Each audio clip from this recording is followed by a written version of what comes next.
हरि ओम श्री गुरुभ्यो नमः। श्रीमात्रे नमः। श्री महागणाधिपतये नमः। निर्गुणं निरंजनं नित्यममलं परं तेजं निर्विकारं निर्विकल्पं निर्विशेषं नित्यमुक्तं महावाक्यार्थलक्ष्यं महाबिन्दुपरिस्थितं महदहंकारनाशं महदानन्दरूपम् एकमेवं एकमनन्तम् एकैकमद्वितीयम् एकोऽहम् एकमात्मानं स्वच्छप्रकाशमेकैकं तत्त्वातीतं ज्ञानवृद्धं सर्वावगुणभञ्जकं संसारार्णवतारकं सद्गुरुं तं नमाम्यहं। सिंहवाहिनीं महासिंहासनस्योपरि स्थितां इक्षुकोदण्डपाशाङ्कुशपुष्पबाणशोभिनीं करुणामृतरसप्रवाहशोभितलोचनत्रयीं स्मरामि तुर्यातीतां मायाचक्रवासिनीं च बैन्दवीम्। आदौ वन्दे गुरुनाथं श्रीमन्महाभैरवाख्यं कलौ समारम्भं गुरुं परशिवानन्दनाथम् अत्र नाथं महागुरुं योगशास्त्रप्रवर्तकं श्रीचतुर्युगनाथास्तु वन्दे लोकाद्यभिगोप्तृं सर्वमन्त्राद्यः प्रयोक्तृः सर्वविद्यामहोदधिः सर्वौघाश्च तत्त्वसारः सर्वौघाश्च मूलरूपः अत्र नाथः सदाशिवः तदाद्यानन्दभैरवः सर्वत्र सर्वसः वन्देऽहमस्मद्गुरुपर्यन्तः। अनन्तश्रीविभूषित शिवयति महासाक्तकुलाधीश्वर सच्चिदानंद परमहंस परमपूज्य श्री श्री श्री भैरवानंद महास्वामिने नमः। साक्तं धर्मं सनातनं कर्तव्यं परिरक्षणं सत्यं तपः धर्मं तपः कर्तव्यं तपः वंदे आचार्यं सनातनं धर्मरक्षकम्। షోడశీ సత్సంగానికి నమస్కారం. మార్కండేయ పురాణాంతర్గతంగా నడుస్తున్నటువంటి దేవీ మహాత్మ్యం అనబడేటువంటి ఆఖ్యానంలో మహిషాసుర వధ గురించి క్రితం సత్సంగంలో మనం అందరం కూడా అధ్యాయం 2, 3 అధ్యాయాలు, 3వ అధ్యాయం ఏదైతే ఉందో 3వ అధ్యాయంలో మనం మహిషాసురుడు ఎలాగ మరణించాడు అనేటువంటి విషయం తెలుసుకున్నాం.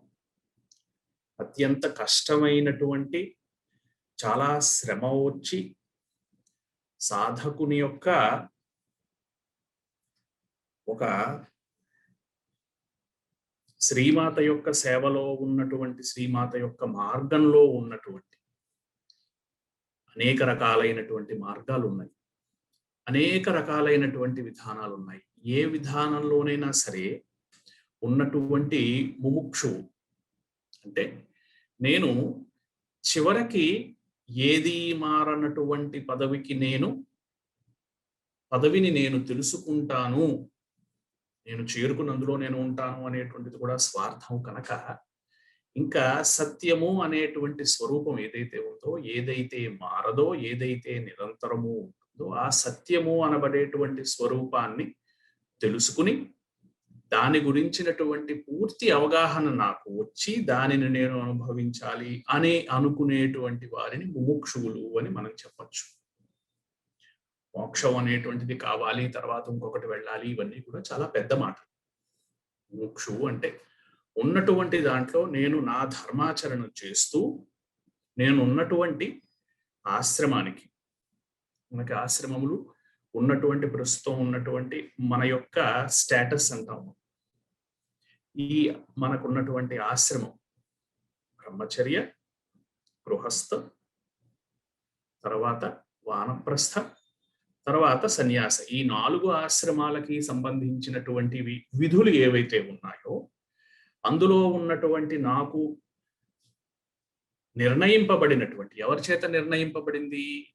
నా యొక్క పెద్దల వలన, మా వంశంలో వస్తున్నటువంటి నిరంతరం పయనించి వస్తున్నటువంటి పరంపర యొక్క ప్రోద్బలము చే, నా యొక్క పెద్దల వలన, నా యొక్క తల్లిదండ్రుల వలన, నన్ను ఒక ధర్మ మార్గంలో ప్రవేశపెట్టినటువంటి గురువుల వలన, మంచి విషయాల ద్వారా మన యొక్క బుద్ధిని, మన యొక్క జ్ఞానాన్ని వికసనం చేసేటువంటి ఎందరో మహానుభావుల వలన మనకి విధింపబడినటువంటి ప్రస్తుతము మనకున్నటువంటి ఆశ్రమంలో మనకున్నటువంటి విధింపబడినటువంటి కర్మలు మనం చేసుకుంటూ మనకి ధర్మాచరణ మనం సాగిస్తూ నిరంతరం కూడా అదే ధ్యానంతో ఈ ఉన్నటువంటి ఆశ్రమాన్ని నిర్వర్తిస్తూ గృహస్థాశ్రమంలో ఉంటే గృహస్థాశ్రమ ధర్మాలని పాటిస్తూ వాటికి ఇబ్బంది కలగకుండా వేరేగా ఉన్నటువంటి సత్యస్వరూపం, అది సత్యస్వరూపంలో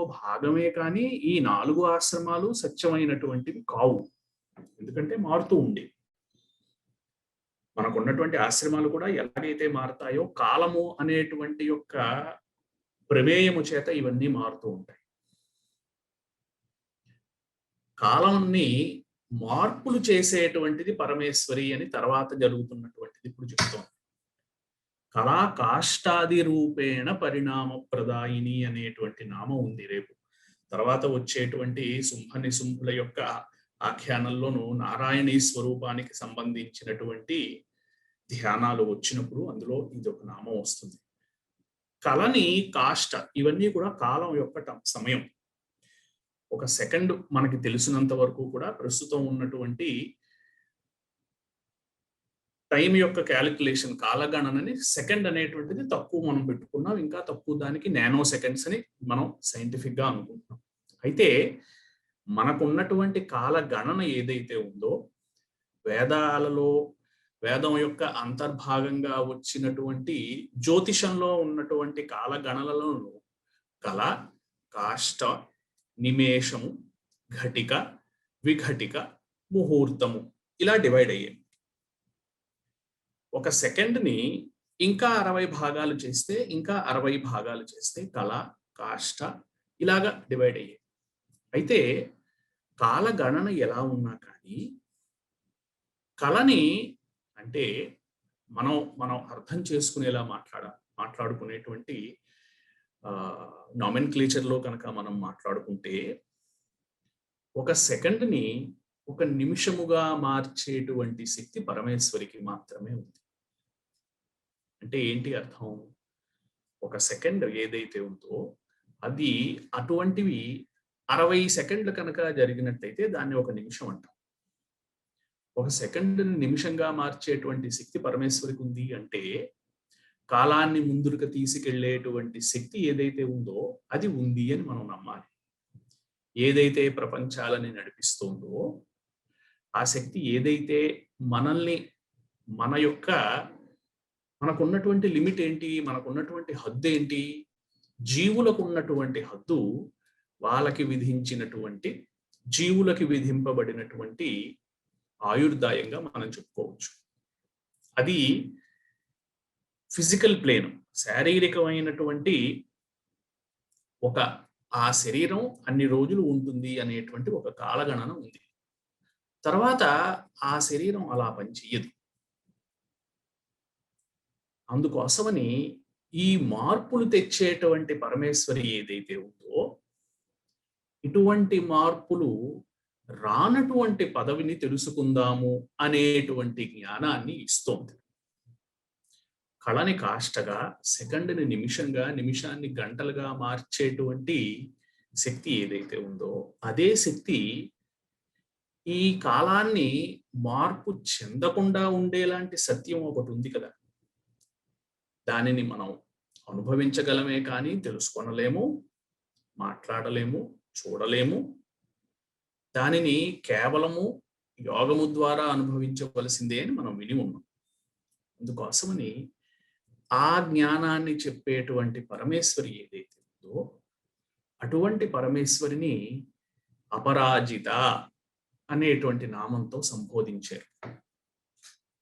ఈరోజు మహిషాసురుడు ఎప్పుడైతే అతని యొక్క వధ జరిగిందో, అంటే మహిషాసురుని యొక్క వధ అంటే అతనిలో ఉన్నటువంటి రాక్షసత్వం ఎప్పుడైతే నశించిందో, అక్కడ ఉన్నటువంటి రాక్షస సేనలన్నీ కూడా నశింపబడ్డాయో, అప్పుడు దేవతలందరూ కూడా అక్కడ చేరి పరమేశ్వరుని స్తుతి చేశారు. ఆ చేసినటువంటి స్తుతిని అపరాజితాస్తుతి అనేటువంటి పేరు వచ్చింది. ఇది ఇందాక మనం చెప్పుకున్నటువంటి విధంగా 700 శ్లోకాలు కలిగినటువంటి సప్తశతిలో అంతర్భాగంగా ఇది 4వ అధ్యాయంలో వస్తుంది. అలా కాకుండా మార్కండేయ పురాణాంతర్గతంగా తర్వాత వచ్చేటువంటి అధ్యాయంలో ఈ అపరాజితాస్తుతి అనేటువంటిది వస్తుంది. ఈ అపరాజితాస్తుతి అంటే ఏంటి? అపరాజిత అంటే ఏ రకమైనటువంటి పరాజయము లేనటువంటిది. పరాజయము అంటే ఆ స్వరూపం కంటే ఎక్కువ కానీ, ఆ స్వరూపాన్ని మార్పు చేసేటువంటిది కానీ ఇంకొకటి లేనటువంటిది. ఎలా ఉన్నటువంటి స్వరూపము అలాగే ఉండగలదు. తన చేతిలో మిగిలినటువంటి ప్రపంచాన్ని నడిపించేటువంటి శక్తి ఉంది కానీ పరమేశ్వరిని నడిపించేటువంటి, పరమేశ్వరిని మార్పు చేసేటువంటి, పరమేశ్వరి మీద ఆధిపత్యం చూపించేటువంటి శక్తి ఇంకొకటి లేదు అనేటువంటి అర్థం వస్తుంది కనుక దాన్ని అపరాజిత అంటారు. పరాజయము లేనటువంటి ఈ అపరాజిత స్తుతి అనేటువంటిది అది కొన్ని పద్యాల యొక్క సంపుటి. ఇది ఎంతో విశేషమైనటువంటి పరమేశ్వరి యొక్క గుణగణాలని, విశేషాలని చెప్పేటువంటి ఈ స్తుతి. శక్రాదయ సురగణా నిహతేతి వీర్యే తస్మిన్ దురాత్మని సురారి బలే చ దేవ్యా తాం తుష్టువు ప్రణతి నమ్ర శిరోధరాంస వాగ్భిః ప్రహర్ష పులకోద్గమ చారుదేహ. దురాత్మని సురారి బలేచ దేవ్యా అన్నారు. దురాత్ముడైనటువంటి సురులు ఎవరైతే, దేవతలు ఎవరైతే ఉన్నారో, ఎవరైతే ధర్మాచరణ చేస్తారో ఆ ధర్మాచరణకి చేసేటువంటి వారి యొక్క శత్రువు అయినటువంటి మహిషాసురుడు ఎప్పుడైతే నిహతేతి వీర్యే, ఎప్పుడైతే పరమేశ్వరి యొక్క శక్తి వలన నిహతుడు అయ్యాడో, ఎప్పుడైతే అతనిలో ఉన్నటువంటి రాక్షసత్వం నశించిందో, తాం తుష్టువు, అక్కడ ఉన్నటువంటి పరమేశ్వరిని, వారిలో ఉన్నటువంటి ఆత్మస్వరూపము, వారిలో ఉన్నటువంటి చైతన్యం ద్వారా సృష్టించారు. అది మనం తెలుసుకున్నాం 2వ అధ్యాయంలో పరమేశ్వరి ఎలా సృష్టింపబడిందో తెలుసుకున్నాం. వీరందరి యొక్క చైతన్యము యొక్క సమిష్టి స్వరూపంగా పరమేశ్వరి తయారైంది. అలాంటి ఆ చైతన్యానికి వీరందరూ కూడా ప్రణతి నమస్కారం పెట్టి నమ్ర శిరోధరాంస, వారందరూ కూడా వారి యొక్క శిరస్సులు నమ్రతతో తలలు పరమేశ్వరి ముందర దించుకుని వాగ్భిః ప్రహర్ష పులకోద్గమ చారు దేహ, వారు మాట్లాడుతున్నటువంటి మాటలకి వాళ్ళే ఎంతో హర్షముతోటి, ఎంతో ఆనందముతోటి పరమేశ్వరిని స్తుతిస్తున్నారు. ఏమని? దేవ్యాయయా తతమిదం జగద్ ఆత్మశక్త్యా నిశ్శేష దేవ గణశక్తి సమూహమూర్త్యా తామంబికామఖిల దేవ మహర్షి పూజ్యాం భక్త్యా నతాస్మ విదదాతు శుభానిసానః. ఈ శ్లోకాలు ఒక ఇంతవరకు నడిచినటువంటి నడకలో కాకుండా ఒక విశేషమైనటువంటి నడకలో ఉంటాయి. ఈ చతుర్థాధ్యాయంలో ఉన్నటువంటి శ్లోకాలు ఇతపూర్వము ఉన్నటువంటి ఛందస్సు మిగిలినటువంటి 2, 3 అధ్యాయాల్లో ఉన్నటువంటిది కాకుండా ఒక స్తుతిలాగా, శ్లోకాల్లాగా తయారు చేసేది. ఒక్కొక్క శ్లోకానికి ఎంతో విశేషమైనటువంటి అర్థము, ఎంతో పరమేశ్వరి యొక్క రూప తత్వ విశేషాన్ని సూచించేటువంటి శ్లోకమే కాకుండా ఎంతో విశేషమైనటువంటి శక్తి, మహత్తు ఉన్నటువంటివిగా ఈ ప్రతి శ్లోకము కూడా ఉపయోగపడుతుంది. ఇందులో ఉన్నటువంటి కొన్ని విశేషమైనటువంటి శ్లోకాలు కిం వర్ణయామ తవ రూపమచింత్యమేతత్ కిం చాతివీర్య అసురక్షయకారి భూరి కిం చాహవేషు చరితాని తవాద్భుతాని సర్వేషు దేవ్యసుర దేవ గణాదికేషు. కిం వర్ణయామ, కిం వర్ణయామ, నిన్ను ఏ రకంగా వర్ణించగలం? తవ రూపం అచింత్యమేతత్, నీ యొక్క రూపము అచింత్యము అంటే ఇలా ఉంటుంది అని చెప్పనలవి కానటువంటిది. అంటే ఒక మౌల్డ్ ఏదైతే ఉందో, ఒక మూస ఏదైతే ఉందో, మనకి తెలిసినటువంటి విధంగా శాస్త్రకారులు ఇలా ఉంటుంది అనేటువంటి కొన్ని కొన్ని మౌల్డ్స్ మనకు ఐడియా ఉంటాయి. మనం అనుకుంటాం ఇలా ఉంటుంది, ఇలా ఉంటుంది. అటువంటి రూపానికి సంబంధించినటువంటి మూస ఏదైతే ఉందో వాటికి సంబంధము లేనటువంటిది. చింత కూడా మనం చెయ్యలేము. చింత అంటే దాని గురించి ఆలోచన చేయడాన్ని చింత అంటారు. అటువంటి అచింత్యమేత, దాన్ని చింతించనలవి కానటువంటి స్వరూపం. కిం చాతివీర్యము సురక్షయకారి భూరి, నీ యొక్క శక్తి ఏదైతే ఉందో, నీ యొక్క వీరత్వం ఏదైతే ఉందో, ఇంతమంది రాక్షసులని, ఇంత విశేషమైనటువంటి రాక్షస బుద్ధిని నశించేలా చేసేటువంటి శక్తి ఏదైతే ఉందో, ఇంత గొప్ప శక్తి ఇంకా ఎక్కడ ఉంది? ఈ శ్లోకం. యా శ్రీ స్వయం సుకృతినాం భవనేష్ అలక్ష్మీ పాపాత్మనాం కృతధియాం హృదయేషు బుద్ధి శ్రద్ధా శతాం కులజన ప్రభవస్య లజ్జ తాం త్వాం నతాస్మ పరిపాలయ దేవి విశ్వం. ఈ శ్లోకాలు ఏవైతే ఉన్నాయో, ఈ శ్లోకాలన్నిటికీ కూడా ఎవరైతే ఈ విధానాన్ని తెలుసుకుని ఈ మార్గాన్ని, ఈ సప్తశతీ విధానాన్ని పారాయణ చేస్తున్నటువంటి వాళ్ళు ఎవరైతే ఉన్నారో, ఈ శ్లోకాలని ప్రత్యేకంగా పారాయణ చేసి ఈ శ్లోకాల యొక్క విశేషాన్ని తెలుసుకుని ఒక్క శ్లోకంతో మిగిలినటువంటి 700 శ్లోకాలని కూడా సంపుటీకరణం అంటే ముందర వెనకాల పెట్టి చేసేటువంటి ఎంతో విశేషమైనటువంటి శ్లోకాలు. అలాగా ధర్మ్యాణి దేవి సకలాని సదైవ కర్మ అత్యాదృత ప్రతిదినం సుకృతీకరోతి. మేము చేస్తున్నటువంటి పనులు, ధర్మ మార్గంలో ఉన్నటువంటి పనులు ఏవైతే ఉన్నాయో అవి సుకృతములుగా మారడానికి మేము నిన్ను ఎంచుకుని, నిన్ను మార్గముగా పెట్టుకుని మేము చేస్తున్నాం కనుక అవి సుకృతముగా మారుతున్నాయి. లేకపోతే ధర్మాలని మనం పాటిస్తున్నాం, దానివల్ల పెద్ద మనకి వచ్చినటువంటి పుణ్యం లేదు. ధర్మాలని పాటించకపోతే పాపం వస్తుంది, ధర్మాన్ని పాటిస్తే పుణ్యం రాదు. అది మనకి ఈ రోజుల్లో మనం చెప్పుకునేటువంటి మీట్స్ ఎక్స్పెక్టేషన్స్ అంటారు. చెయ్యవలసినటువంటిది చేశారు మీరు, దానివల్ల పెద్ద ప్రత్యేకంగా ఎక్కువగా ఎడిషనల్ గా ఏమీ రాదు. కానీ ఎప్పుడైతే నిన్ను తలంచుకొని, నిన్ను లక్ష్యంగా పెట్టుకుని నేను చేస్తున్నటువంటి ధర్మాన్ని నేను చేస్తున్నానో అవి సుకృతాలుగా మారుతున్నాయి. వాటికి అది మంచి పనిగా చెప్తోంది. ఇందులోనూ ఒక అత్యంత అద్భుతమైనటువంటి, ఎంతో మహత్తరమైనటువంటి ఒక శ్లోకం. దుర్గే స్మృతా హరసి భీతిమశేష జంతో స్వస్థైః స్మృత అతీవ శుభాందదాసి దారిద్ర్య దుఃఖ భయహారిణికా త్వదన్య సర్వోపకారకరణాయ సదార్ద్ర చిత్త. ఇది ఒక విశేషమైనటువంటి శ్లోకం. ఈ శ్లోకాన్ని ఎవరైతే అత్యంత ఆపదా సమయంలో ఎవరైతే దీన్ని జపిస్తారో అది ఎంతో సత్వరము, ధార్మికమైనటువంటి కోరిక అయినట్టయితే, ధార్మికమైనటువంటి ఇబ్బంది అయినట్టయితే ఆ ఇబ్బందిని పరమేశ్వరి తీరుస్తుంది అని, పరమేశ్వరి అక్కి ఉన్నటువంటి అది లక్షణము అని చెప్పేటువంటి శ్లోకం. ఇందులోనూ ఇంకొక విశేషం ఏమిటంటే, ఇంతవరకు ఎక్కడా కూడా పరమేశ్వరి యొక్క నామం ఇది అని చెప్పలేదు. పరమేశ్వరికి ఒక పేరు అని చెప్పలేదు, శక్తి అని చెప్పారు. ఈ శ్లోకంలోనూ ఇది అసలు మధ్యమ చరిత్ర ఏదైతే ఉందో 2, 3, 4 అధ్యాయాలు, మహిషాసురుని యొక్క సంహార, మహిషాసుర వధకి కారణమైనటువంటి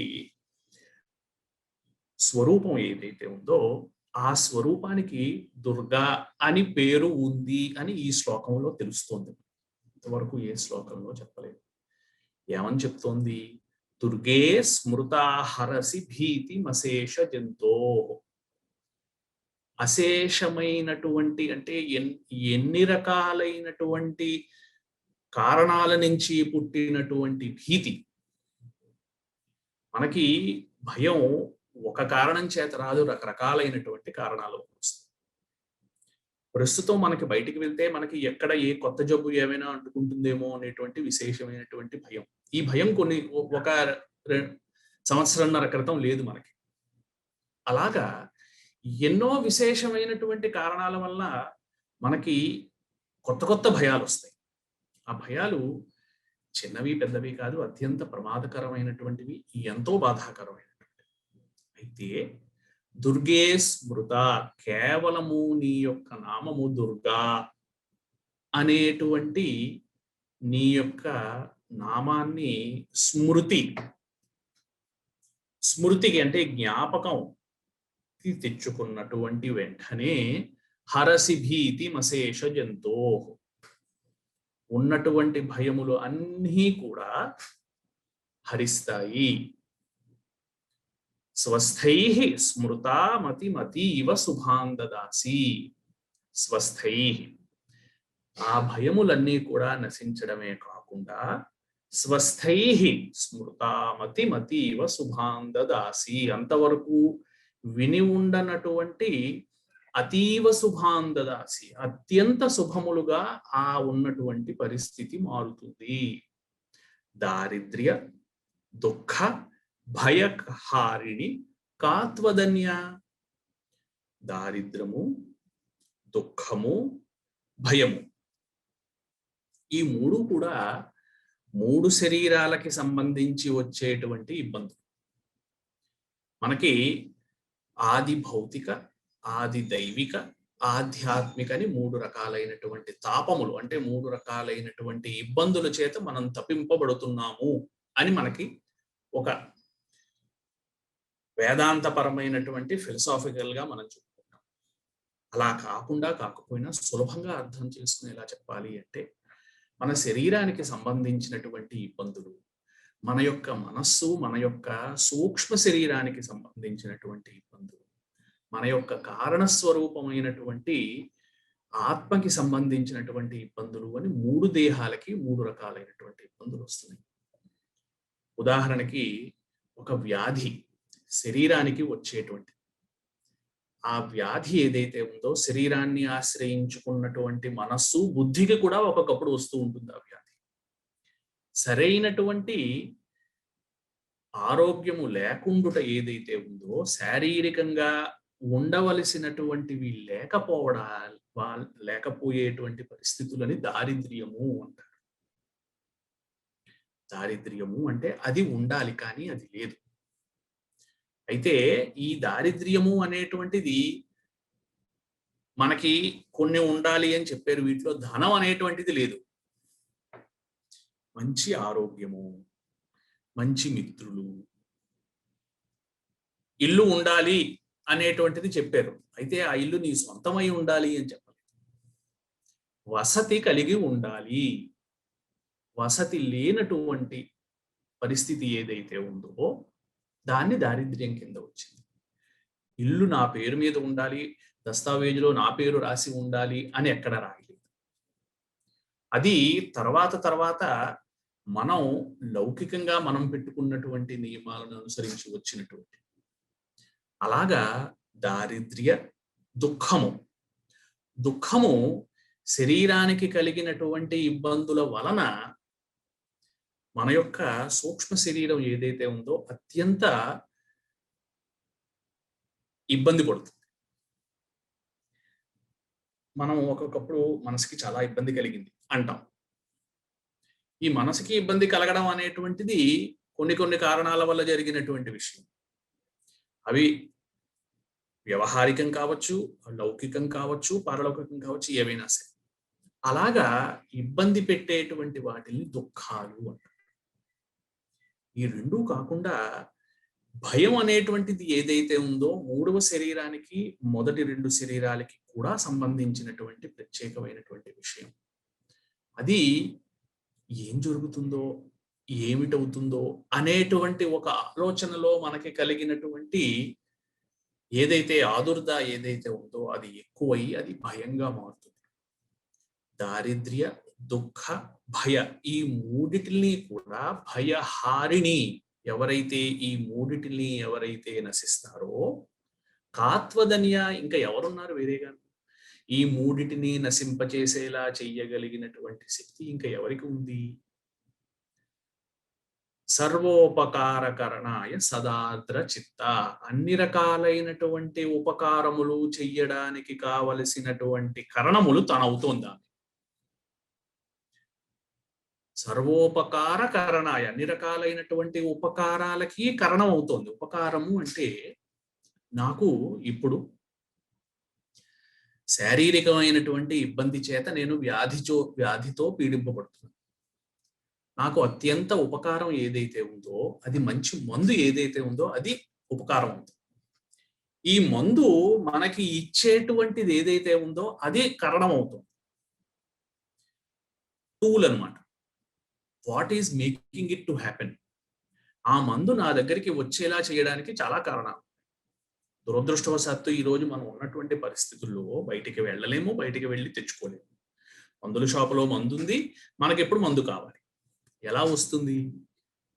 ఈ పరిస్థితి అందరూ సమానంగా ఎదుర్కొంటున్నాం ఈ రోజుల్లో. అందుకోసమని మనకి ఉపకారము చెయ్యడానికి కావలసినటువంటి కారణం ఏదైతే ఉందో, సాధనం ఏదైతే ఉందో అది కూడా తానే అవుతోంది. మన దారిద్ర్యాన్ని, మన దుఃఖాన్ని, మన భయాలని తీసి మనకి ఉపకారము చెయ్యడానికి తాను ఒక ఉపకరణంగా, తాను ఒక టూల్ ఏదైతే ఉందో అది సృష్టిస్తోంది పరమేశ్వరి. ఎందుకు? నిరంతరము మన యందు ఆర్ద్రత కలిగి ఉన్నటువంటి చిత్తము కలిగి ఉండును కనుక. చాలా విశేషమైనటువంటి శ్లోకం ఇది. దుర్గే స్మృత హరసి భీతిమశేషయంతో స్వస్థై స్మృతామతిమతీవ శుభాంత దాసి. దారిద్ర్య దుఃఖ భయహారిణి కా త్వదన్య సర్వోపకారకరణాయ సదార్ద్ర చిత్త. ఒక మహత్తరమైనటువంటి అస్త్రాలతో సమానమైనటువంటి ఈ శ్లోకాలు.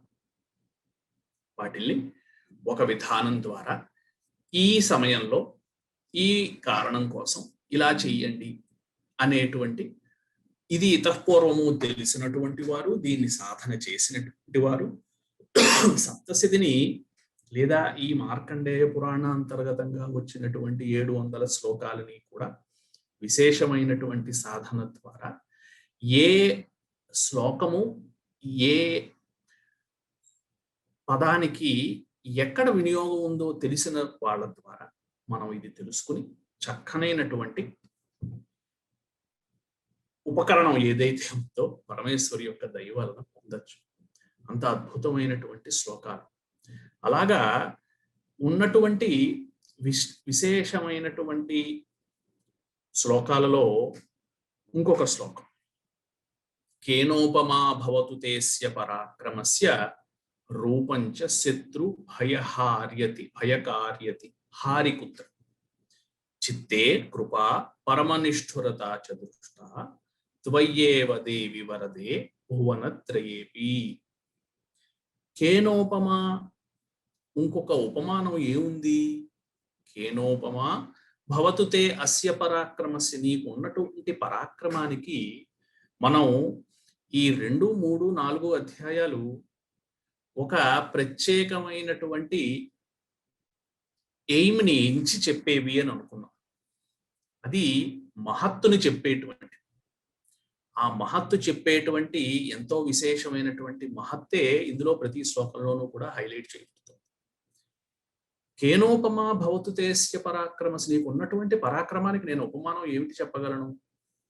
మహాభారతంలోనూ భీముడు 100 ఏనుగుల బలం కలిగినటువంటి వాడు అని ప్రత్యేకంగా ఒక అతనికి ఉన్నటువంటి బలానికి ఒక కొలబద్ద చెప్పారు. అర్జునుడు ఇంతకాలంలో ఇన్ని బాణాలు కొట్టగలిగినటువంటి శక్తి ఉంది. అర్జును యొక్క ఒక బాణము ఇన్ని యోజనాలు దూరం వెళ్తుంది. ఇవన్నీ కూడా శక్తికి ఉన్నటువంటి కొలబద్ద. వాళ్ళకు ఉన్నటువంటి శక్తి, వాళ్ళకు ఉన్నటువంటి బలం ఏదైతే ఉందో దానికి ఉన్నటువంటి ఒక కొలబద్ద, ఒక స్కేల్. అది నీకున్నటువంటి పరాక్రమానికి స్కేల్ ఏంటి? నీకు ఉన్నటువంటి పరాక్రమాన్ని కొలిచేటువంటి సాధనం ఏముంది? కేనోపమా భవతు తేస్య పరాక్రమస్య రూపంచ శత్రు భయకార్యతి హారికుత్ర. రూపంచ శత్రు భయకార్యతి. నీ రూపము చేత లేదా ఒక రూపము చేత శత్రువులకి భయము కలిగించి ఆ శత్రువుని నశింపచేసేటువంటి రూపం ఇంకెక్కడుంది? కేవలము ఒక్కసారి రూపము కనిపించినంత మాత్రము చేతనే మనకి అసిలోముడు, బిడాలుడు లాంటి రాక్షసులు వాళ్ళు పరమేశ్వరితోటి యుద్ధంలో చాలలేక వాళ్ళు నశింపబడ్డారు అని మనం 2వ అధ్యాయంలో తెలుసుకున్నాం. రూపంచ శత్రు భయకార్యతి హారికుత్ర. నీ యొక్క రూపము చేత శత్రువులకి భయం కల్పించి వారిని నశింపచేసేటువంటి రూపం ఇంక ప్రపంచంలో ఎక్కడుంది? చిత్తే కృపా సమరనిష్ఠురతా చ దృష్ట. చిత్తే కృపా పరమనిష్ఠురతా చ దృష్ట. నీ యొక్క చిత్తము అంటే దేని మీద మనం అయితే ఫోకస్ చేస్తామో దాన్ని అని మనం, నీ యొక్క ఫోకస్ లోను నీ యొక్క మనస్సులోను కృప పూర్తిగా నిండి ఉన్నటువంటి నీలాంటి స్వరూపాలు ఇంకెక్కడున్నాయి? ఎవరి మనస్సులో అయితే పూర్తిగా కృప అనేటువంటిది పరమనిష్ఠ చేత పూర్తిగా ఉన్నటువంటి స్వరూపం ఏదైతే ఉందో ఇంకా ఎవరికి ఉంది? ఇవి కూడా మనకి వరుసగా 3 శరీరాలకి సంబంధించినటువంటి 3 లైన్లు, 3 శరీరాలకి సంబంధించినటువంటి మహత్తుని చెప్పేటువంటి నామాలు. త్వయ్యేవ దేవి వరదే భువనత్రయేపి. ఇక్కడ ఒక కేటగారికల్ గా ఒక లైన్ చెప్పారు. త్వయ్యేవ, నీవు మాత్రమే ఉన్నావు. దేనికి? వరదే, నాకు కావలసినటువంటి ఇచ్చేటువంటి స్వరూపం ఏదైతే ఉందో కేవలము నువ్వు మాత్రమే 3 భువనాలలో ఎవరికి ఏది ఎప్పుడు కావాలో ఇచ్చేటువంటి శక్తి కలదానవు. కేనోపమా భవతు తేస్య పరాక్రమస్య రూపంచ శత్రు భయకార్యతి హారికుత్ర. చిత్తే కృపా పరమనిష్ఠురతా చ దృష్ట త్వయ్యేవ దేవి వరదే భువనత్రయేపి. ఇంకొక శ్లోకం గురించి మనం చెప్పుకుని ఈ రోజు ఉన్నటువంటి సత్సంగాన్ని మనం క్రమంగా ముగించేటువంటి ప్రయత్నం చేద్దాం. దుర్వృత్త వృత్త శమనం తవ దేవి శీలం. మార్కండేయ పురాణం వినాలి, లేదా ఒక పురాణం వినాలి, లేదా ఒక సత్సంగంలో మనం మంచి మాటలు మాట్లాడుకోవాలి అని చేయడం ఎందుకు? దీనికి ఏదో ఒక కారణం ఉంటుంది కదా. అందుకోసమని ఆ కారణానికి కూడా కారణం ఏదైతే ఉందో ఇక్కడ మొదటి లైన్ మనకి చెప్తున్నారు. దుర్వృత్త వృత్త శమనం తవ దేవి శీలం. నీ యొక్క చరిత్ర గురించి తెలుసుకోవడం ఏదైతే ఉందో దుర్వృత్తములని నశింప చేసుకొనుట. దుర్వృత్తము అంటే ఏదైతే ఏ జన్మ అయితే తిరిగి మళ్ళీ ఇంకొక జన్మ ఎత్తవలసినటువంటి పరిస్థితి ఏదైతే వస్తుందో అవన్నిటినీ కూడా దుర్వృత్తములు అన్నారు. ఇంకా పాపశేషము పుణ్యశేషము ఉండబట్టే కదా ఆ శేషాన్ని అనుభవించడం కోసం మళ్ళీ ఇంకొక జన్మని మనం ఎత్తాల్సి వస్తుంది. కర్మ అనేటువంటి సిద్ధాంతం ప్రకారం మనం నేర్చుకున్నటువంటిది విషయం అదే కదా. మంచి పని చేస్తే మంచి పనికి చెందినటువంటి సుకృతానికి సంబంధించినటువంటి ఫలితం అనుభవించాలి. 100 అశ్వమేధ యాగాలు లేదా 100 మహాయజ్ఞాలు కనుక చేసినట్టయితే అతనికి ఇంద్ర పదవి వస్తుంది అని చెప్పి. కాబట్టి అతని శరీరం ఏదైతే ఉందో శరీరాన్ని చాలించేక తర్వాత అతనికి ఆ తర్వాత రాబోయేటువంటి కాలంలో ఇంద్రుడుగా అతడు ప్రతిష్ఠింపబడుతుంది. ఇన్ని మహాయజ్ఞాలు చెయ్యడానికి ఆ చేసినటువంటి సుకృతానికి ఫలితం అతడు ఇంద్రుడుగా. అయితే ఇంద్ర పదవిని అధిష్ఠించాక ఎప్పుడూ సుకృతాలే చేస్తారు అని అనుకోలేంగా. ఎవరో వెళ్ళి మళ్ళీ ఏ ఋషి గారో తపస్సు చేద్దాం అనుకుంటారో ఆ ఋషి గారి తపస్సుని భంగం చేయమని ఇతడు భంగపడేలా చేసేటువంటి ఉపకరణాలు టూల్స్ ని ఆయన తయారు చేసి ఆ ఋషి గారి యొక్క తపస్సుని భంగం చేస్తారు. తద్వారా అతనికి పాపం వస్తుంది. తిరిగి మళ్ళీ ఇంకొక జన్మ ఎత్తుతారు. ఇది దుర్వృత్తము అంటారు. ఇది మనం ఒక ఇంద్రుడి ఎగ్జాంపుల్ చెప్పుకున్నాం. అలా కాకుండా మనం అందరం కూడా మనం చేసేటువంటిది ఏదైతే ఉందో ప్రతి పని యొక్క పాపపుణ్య ఫలితాలు ఏవైతే ఉన్నాయో ఆ పాపపుణ్య ఫలితాలని అనుభవించుట కొరకు తిరిగి జన్మలు ఎత్తవలసినటువంటి పరిస్థితి ఉంది. ఎప్పుడైతే ఈ వృత్తము నడుస్తోందో, ఈ సర్కిల్ ఏదైతే ఉందో అది నడుస్తుందో ఆ సర్కిల్ ని దుర్వృత్తము అంటారు. ముఖ్యంగా పాపముల చేత వచ్చినటువంటి వృత్తము ఈ ఏవైతే ఉన్నాయో ఇవి ఎప్పుడు నశిస్తాయి? వృత్త శమనం. శమనం అంటే ఎప్పుడు ఆగుతాయి? తవదేవి శీలం, నీ యొక్క స్వరూపము, నీ యొక్క చరిత్ర ఎవరికైతే విని పరమేశ్వరి యొక్క లక్షణం ఇది, పరమేశ్వరి యొక్క తత్వం ఇది అని ఎప్పుడైతే మనం తెలుసుకున్నటువంటి దాన్ని మనం అనుభవించి దానే తదేకమైనటువంటి ధ్యానంతో మనం ఉంటామో అప్పుడు మన యొక్క దుర్వృత్తములు నశిస్తాయి. మార్కండేయ పురాణం కాకపోతే విశేషమైనటువంటి మనకి అనంతమైనటువంటి వాంగ్మయం ఉంది. అష్టాదశ పురాణాలు కాకుండా ఉపపురాణాలు, తర్వాత ఇతిహాసములు, తర్వాత ఉపనిషత్తులు, ఇలాగా ఎంతో అనంతమైనటువంటి వాంగ్మయం ఉంది.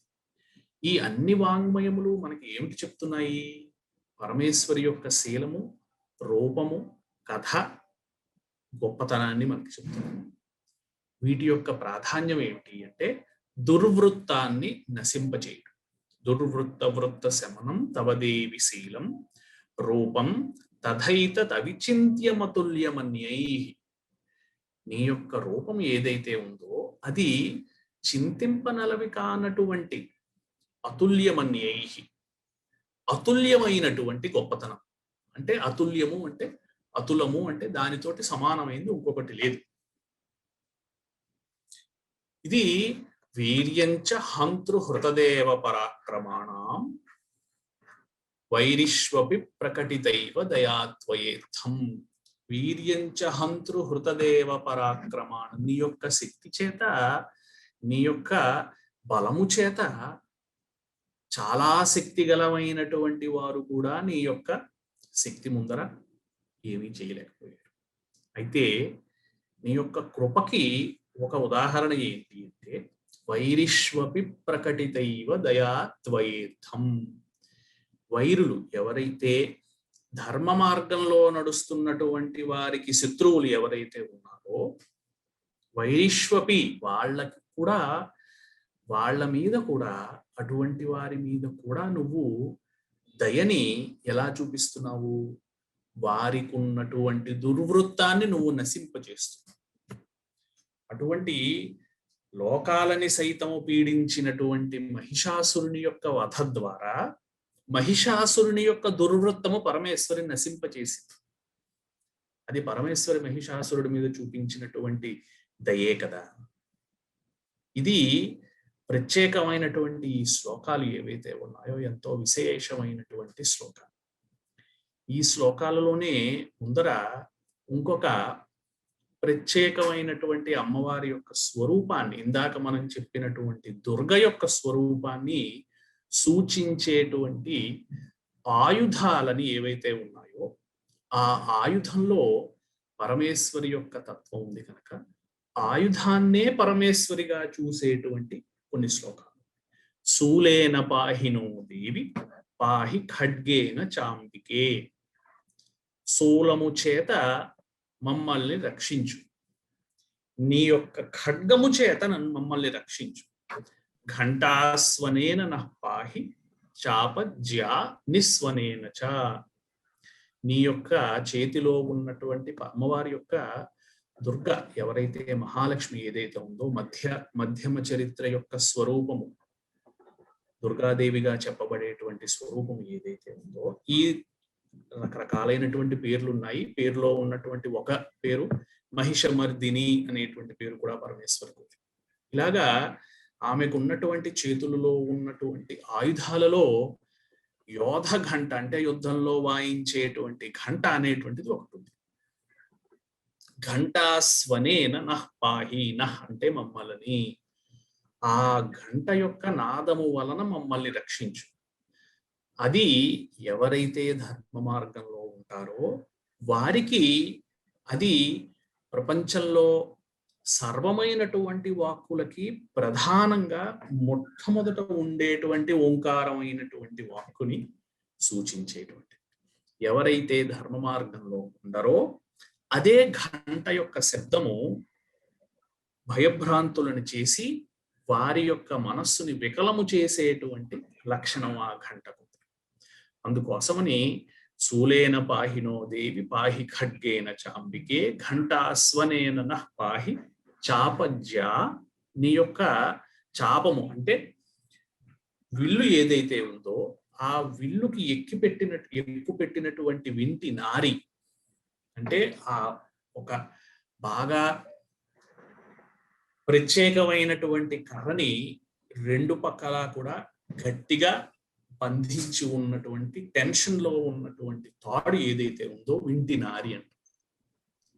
ఆ వింటి నారి యొక్క ఆ నారిని అలాగా సంధించడం ద్వారా ఆ తాడు ఏదైతే ఉందో ఆ విల్లు యొక్క తాడు ఏదైతే ఉందో దానిని మ్రోగించడం ద్వారా నిస్వనేనచ, పార్షదులు వచ్చేరు. పరమేశ్వరి యొక్క నిస్వనము ఏదైతే ఉందో ఆ పరమేశ్వరి యొక్క నిస్వనము అంటే నిశ్వాస, గాలి బయటికి ఎప్పుడైతే పరమేశ్వరి వదులుతుందో ఆ గాలిలోంచి చాలా మంది పార్షదులు పుట్టుకు వచ్చారు. వాళ్ళందరూ కూడా రాక్షస సైనికుల్ని మనం చంపేరు అని మనం విన్నాం 2-3 అధ్యాయాలు. అలాగా శూలము చేత మమ్మల్ని కాపాడు, ఖడ్గము చేత మమ్మల్ని కాపాడు, ఘంట యొక్క స్వనము చేత మమ్మల్ని కాపాడు, చాపము యొక్క జ్యా చేత మమ్మల్ని కాపాడు, నీ యొక్క నిస్వనము చేత మమ్మల్ని కాపాడు అని ప్రత్యేకంగా 5 రకాలైనటువంటి 5 కృత్యాలకి సంబంధించినటువంటి ఇది నామంగా దీన్ని చెప్తారు. 3 శరీరాలని కూడా గుచ్చి తొక్కి పెట్టేటువంటి లక్షణం త్రిశూలాలు. అందుకోసమని నా యొక్క 3 శరీరాలని కూడా తల్లి నువ్వు కాపాడు అని త్రిశూలంతో చెప్తున్నారు. ఏదైతే లౌకికానికి సంబంధించి లౌకికంతో సంబంధం పెట్టుకుని ఉంటుందో కర్మేంద్రియములు, చేతులు, కాళ్ళు, మిగిలినటువంటి ఇంద్రియములు ఏవైతే ఉన్నాయో వాటితోటి సంబంధము తీసేసి కేవలము బుద్ధి చిత్తము నీయందు ఉండేలాగా చేసేటువంటి లక్షణము మెడని శరీరంతో ఛేదనము చేసేటువంటి లక్షణము కత్తికి ఉంది. అందుకోసమని నీ యొక్క ఖడ్గముతో మమ్మల్ని కాపాడు. ఏదైతే మమ్మల్ని యో వేదాదౌ స్వర ప్రోక్తో వేదాంతే చ ప్రతిష్ఠిత అని ఉపనిషత్తులో ఒక వాక్యం. పరబ్రహ్మ స్వరూపము వేదాదితో ఏదైతే వేదముల యొక్క ఆది అకారముతో ప్రారంభమైంది, ఆ అకారముతో ప్రారంభమైనటువంటిది ఏదైతే ఉందో వేదాంతములో పరమేశ్వరుడు ప్రతిష్ఠితుడై ఉన్నాడు. సత్యస్వరూపుడు ఎవరైతే ఉన్నారో అది వేదము యొక్క అంతము. అది అకార ఉకార మకారముల యొక్క సమిష్టి స్వరూపమైనటువంటి ఓంకారమునకు సంబంధించినటువంటి నాదము యొక్క అంతములో పరబ్రహ్మము ఉంది. కాబట్టి అటువంటి పరబ్రహ్మ సూచకాన్ని ఏదైతే ఉందో అది మాకు నీ యొక్క ఘంట ద్వారా తెలియచేయి. శరీరములో ఉన్నటువంటి మూలాధారాత్తు సహస్రారము వరకు ఉన్నటువంటి ఒక బలమైనటువంటి ఈ నాళము ఏదైతే ఉందో, ఈ మార్గము ఏదైతే ఉందో, ఈ మార్గాన్ని మరి ఇంకా ఎక్కడికి పక్కకి వెళ్లకుండా విశేషమైనటువంటి సుషుమ్న అనబడేటువంటి ఒక ప్రత్యేకమైనటువంటి తాడుతోటి నేను మూలాధారం నుంచి సహస్రారం వరకు నీ యొక్క నామము చేత బంధిస్తున్నాను.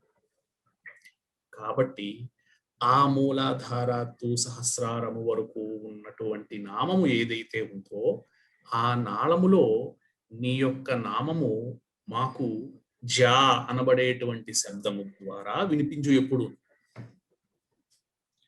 పరమేశ్వరిని వారియర్ గాడెస్ గా మనం చూడటం లేదు ఇక్కడ.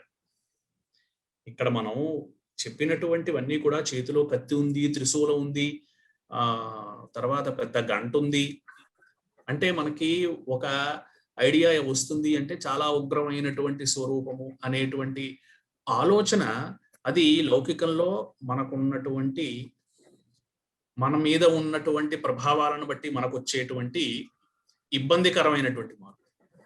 అందుకోసమని వెంటనే ఏ రకమైనటువంటి జడ్జిమెంట్ చేయకుండా పరమేశ్వరి చేతిలో ఉన్నటువంటి త్రిశూలానికి అది అల్టీరియర్ మోటివ్ ఏదైతే దాని యొక్క ప్రధానమైన పరాకాష్ఠ ఏదైతే ఉందో అది చేసేటువంటి, చేతిలో ఉన్నటువంటి కత్తి లౌకికం నుంచి పారలౌకికాన్ని ఖండించేటువంటి శక్తి, ఓంకార సూచకంగా వచ్చేటువంటి నాదాన్ని చెప్పేటువంటిది పరమేశ్వరి చేతిలో ఉన్నటువంటి ఘంటకి సంబంధించినటువంటి శక్తి.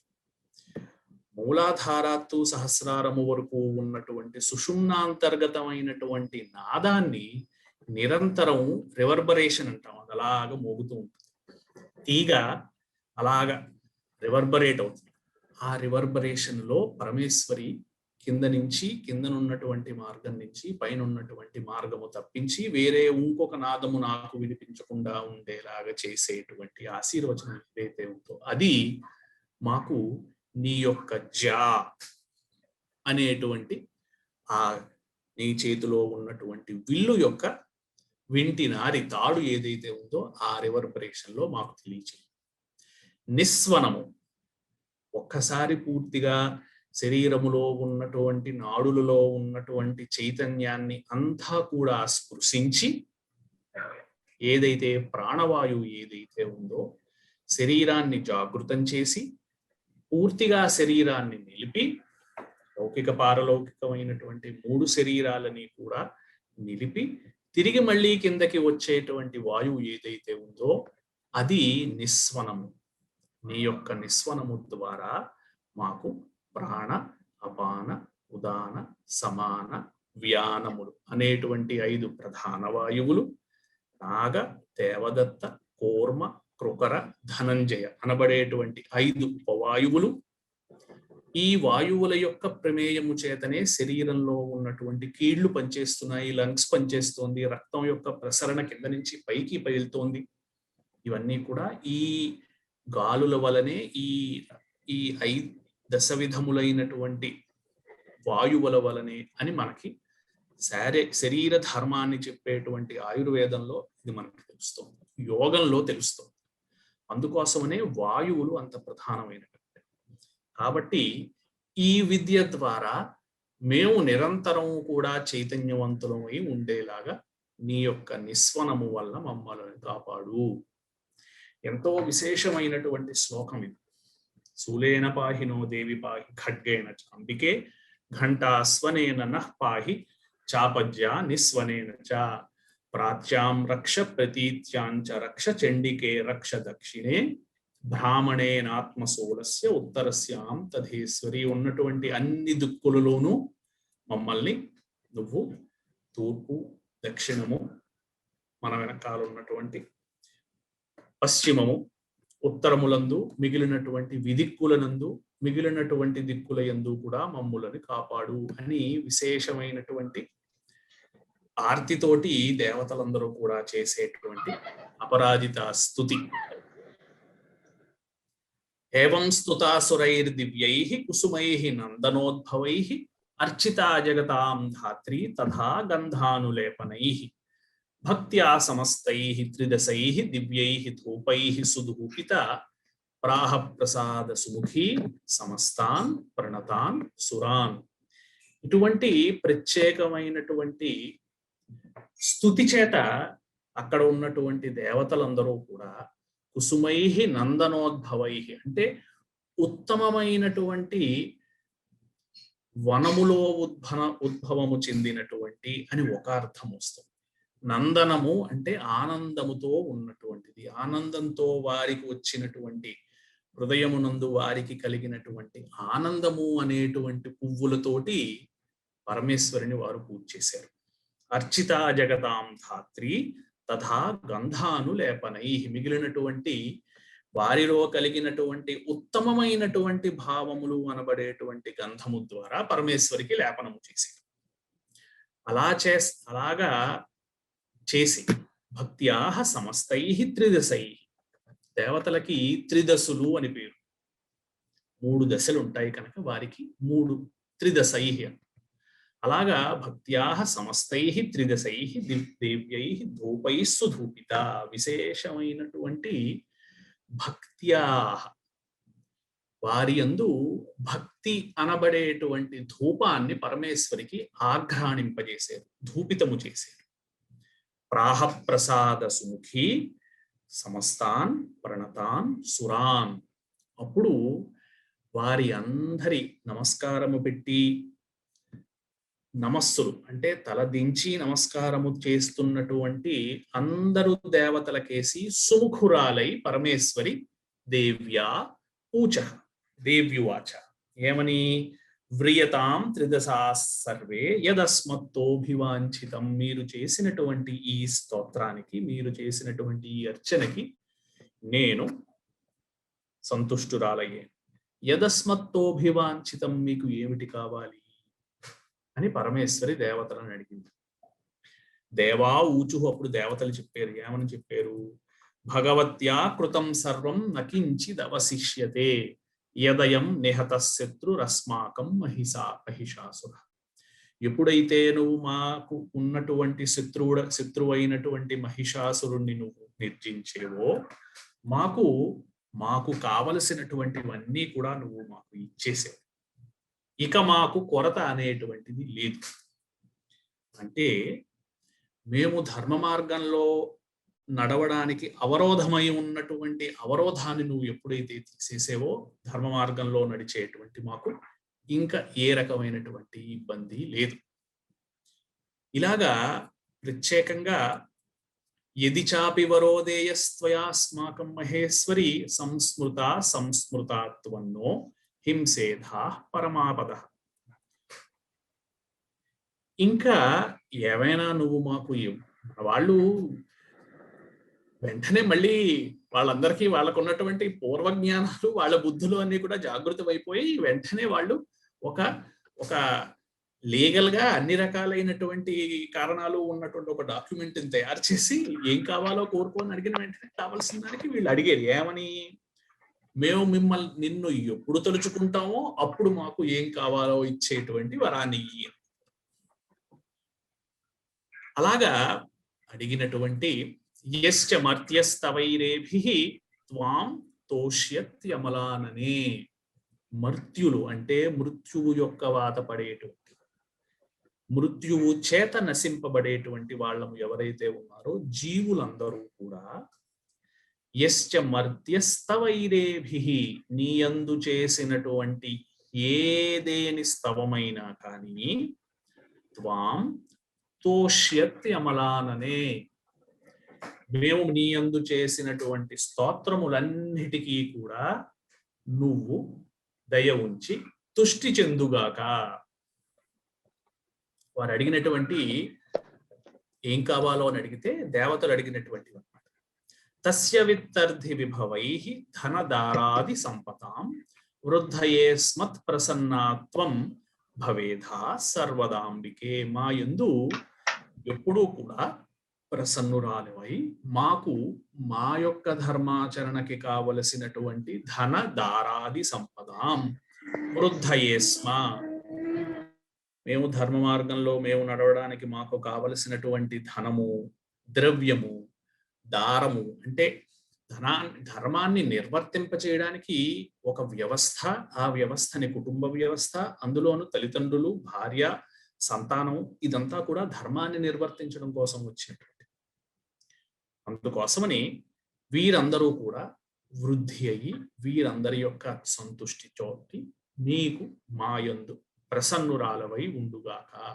ఇతి ప్రసాదితా దేవైః జగతోర్ధే తథాత్మనః తదేత్యుక్త్వా భద్రకాళి బభూవాంతర్హితాన్ నృపా. ఏమని, ఇలాగా అడిగినటువంటి వారందరికీ కూడా దేవతలు పరమేశ్వరి అలాగే అని చెప్పి అంతర్ధానమైంది. ఆ రకంగా మనం ఎంతో విశేషమైనటువంటి మహిషాసురవధ అనబడేటువంటి జీవబ్రహ్మైక్యము అని చెప్పుకునేటువంటి స్వరూపానికి సంబంధించినటువంటి ఆఖ్యానము ఏదైతే ఉందో దాన్ని మనం ఈ రోజు మన యొక్క సత్సంగములో చెప్పుకొనడము ద్వారా ఇది సత్సంగం అయింది. మంచి సంఘము, పరమేశ్వరి యొక్క సంఘముని, పరమేశ్వరి యొక్క ధ్యానాన్ని, పరమేశ్వరి యొక్క తత్వాన్ని మనం తెలుసుకుని దానిని అనుభవించి దాని యొక్క ప్రసాదము మన అందరందరి మీద కూడా పరమేశ్వరి యొక్క సుముఖము, పరమేశ్వరి యొక్క ప్రసన్నము మన యందు కలుగుగాక. స్వస్తి ప్రజాభ్యః పరిపాలయంతాం న్యాయేన మార్గేణ మహిమహీసా గోబ్రాహ్మణేభ్యః శుభమస్తు నిత్యం. లోకాః సమస్తాః సుఖినో భవంతు. సహనా భవతు, సహనౌ భునక్తు, సహ వీర్యం కరవావహై, తేజస్వినావధీతమస్తు మా విద్విషావహై. ఓం శాంతి శాంతి శాంతి. స్వస్తి. కలుద్దాం మళ్ళీను. వచ్చే తర్వాత అధ్యాయంలోను పరమేశ్వరి యొక్క ఇంకొక స్వరూపం, పరమేశ్వరి కేవలము తన యొక్క స్వరూపము, తన యొక్క అస్తిత్వము ఏదైతే ఉందో ఆ అస్తిత్వం ఎలాగ వ్యాపింపజేసింది, అవ్యక్త మహత్తు తర్వాత ఉన్నటువంటి అహంకార స్వరూపం, అంటే తాను మాత్రమే ప్రపంచంలో ఉన్నది అని చెప్పేటువంటిది ఏదైతే ఉందో అది తర్వాత అధ్యాయముల్లో మనం తెలుసుకుందాం. అంతవరకు మళ్ళీ కలుద్దాం. స్వస్తి.